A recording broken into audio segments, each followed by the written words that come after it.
अस्सलाम वालेकुम प्यारे बच्चों।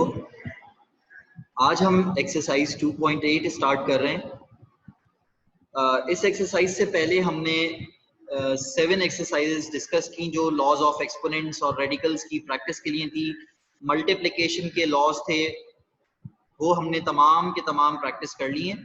अब ये लास्ट एक्सरसाइज 2.8 में हमारे पास एक नया कॉन्सेप्ट, एक नया टॉपिक आ जाता है इस चैप्टर का, और ये चैप्टर की लास्ट एक्सरसाइज है।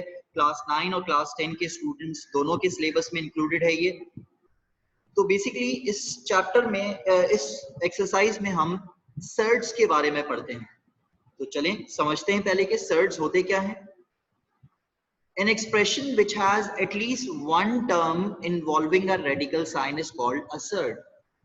अब हमारे पास कोई भी एक नंबर हो और उस नंबर पर कोई रेडिकल साइन हो तो हम उसको कहेंगे that term is called a surd, या वो एक्सप्रेशन हमारे पास सर्ड कहलाएगी।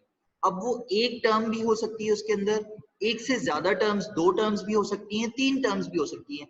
किसी भी एक सिंगल टर्म में किसी नंबर पर या वेरिएबल पर अगर रेडिकल साइन आ जाए, जहां पर रेडिकल साइन की इन्वॉल्वमेंट आ जाए, तो हम उस कंप्लीट एक्सप्रेशन को अब नाम देंगे सर्ड का। एग्जाम्पल देखते हैं, जैसे कि nth root of a is called a surd of nth order.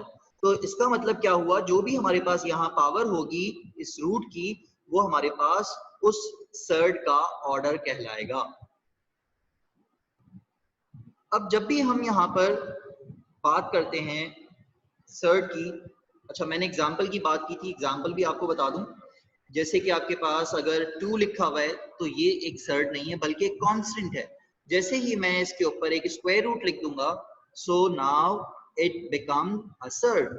इसी तरह से एक और एग्जांपल देखते हैं, 3 + 2, ये एक नॉर्मल एक्सप्रेशन है जिसमें 2 कांस्टेंट्स ऐड हो रहे हैं। लेकिन अगर मैं इन दोनों में से किसी एक के ऊपर रूट या क्यूब रूट का सिंबल लिख दूं, तो ये आपके पास जैसे ही रूट इन्वॉल्व हो गया, रेडिकल साइन इन्वॉल्व हो गया, now this expression is called a surd. अब हमारे पास ये जो रेडिकल साइंस होते हैं, ये बहुत बड़ा जो है वो एक मसला होता है कि अगर हमें सॉल्व करना हो इन रेडिकल साइंस को, जैसे कि अगर मैं इस स्क्वायर रूट ऑफ 2 को ऐड करना चाहता हूं 2 के साथ, तो ये कभी भी सॉल्व नहीं हो सकते, क्योंकि हमने देखा था एडिशन को किसी भी नंबर या वेरिएबल को ऐड करने के लिए हमारे पास उनकी पावर्स का सेम होना जरूरी है। जैसे कि 3 2 से ऐड हो सकता है क्योंकि दोनों की पावर्स 1 है, लेकिन यहाँ पर क्या हुआ, यहाँ पर 2 की पावर 1 है और इस 2 की पावर हमारे पास एक फ्रैक्शनल पावर है, रेडिकल पावर है। इसका मतलब ये दोनों ऐड नहीं हो सकते। अब हमारे पास ये सर्ड्स ऐड सॉल्व नहीं हो सकते। अब क्या किया जाए, अगर ये सर्ड्स हमारे पास डिनोमिनेटर में आ जाएं, तो पहले तो हमारे पास एक प्रॉब्लम था फ्रैक्शंस को सॉल्व करना। अब एक और बड़ा मसला आ गया कि फ्रैक्शन के अंदर सर्ड्स आ चुके हैं। अब इन सर्ड्स को कैसे जो है वो, इन फ्रैक्शंस को कैसे सॉल्व किया जाए। तो हम ये करते हैं कि हम सबसे पहले इस फ्रैक्शन में जो सर्ड लिखा हुआ है इसको डिनोमिनेटर से कन्वर्ट कर देते हैं न्यूमरेटर में, ताकि कम से कम एक तो मसला हल हो जाए हमारा। डिनोमिनेटर से कम न्यूमरेटर में अगर शिफ्ट हो जाएगा ये सर्ड, तो हम उसको फिर किसी नंबर के साथ, किसी दूसरे सर्ड के साथ हम ऐड सब्ट्रैक्ट कर सकते हैं। तो यहाँ पर हमारे पास प्रॉब्लम ये हमने अंडरस्टैंड करना है कि how can we convert a denominator into numerator. मतलब ये सर्ड अगर डिनोमिनेटर में लिखा हो तो उसको किस तरह से हम न्यूमरेटर में शिफ्ट कर सकते हैं। So the first question is, write 1 upon 7 plus 4 root 3 in a form which does not contain a term with radical sign in the denominator. Denominator में रेडिकल साइन नहीं होना चाहिए। सबसे पहले हमने देखा कि क्वेश्चन में हमारे पास लिखा हुआ है 1 upon 7 plus 4 under root 3। अब हमें क्या करना है, हमारे पास यहाँ पर जो सर्ड लिखा हुआ है, इस सर्ड का कॉन्जुगेट देखना है। ओह, यहाँ पर एक तो सर्ड हमने समझा, अब एक और नया वर्ड आ गया, conjugate. So what is the meaning of conjugate?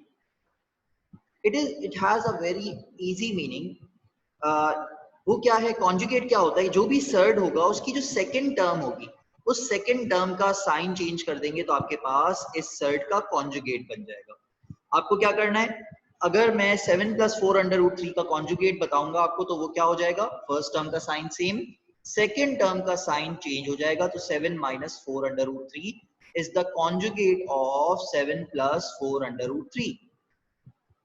तो ये बेसिकली आपके पास कॉन्जुगेट है। अब आपको मल्टीप्लाई और डिवाइड करना है इस कॉन्जुगेट को इस फ्रैक्शन से, और याद रखें जो भी डिनोमिनेटर का कॉन्जुगेट होगा वही हमने लेना है।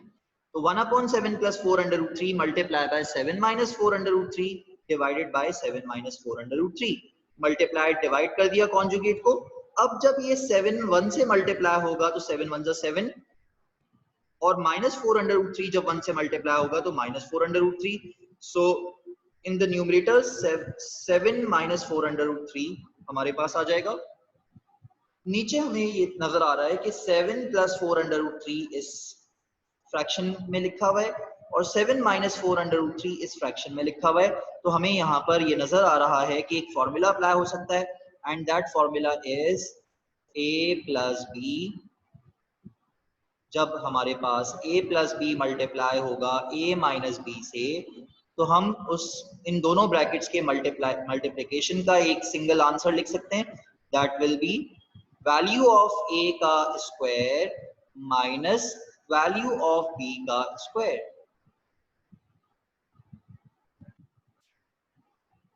तो वैल्यू ऑफ a क्या है, जो फर्स्ट ब्रैकेट में फर्स्ट वैल्यू है 7, एंड वैल्यू ऑफ b जो फर्स्ट ब्रैकेट में सेकंड वैल्यू है। तो यहाँ पर फर्स्ट वैल्यू 7 का स्क्वायर माइनस सेकंड वैल्यू 4√3 का स्क्वायर।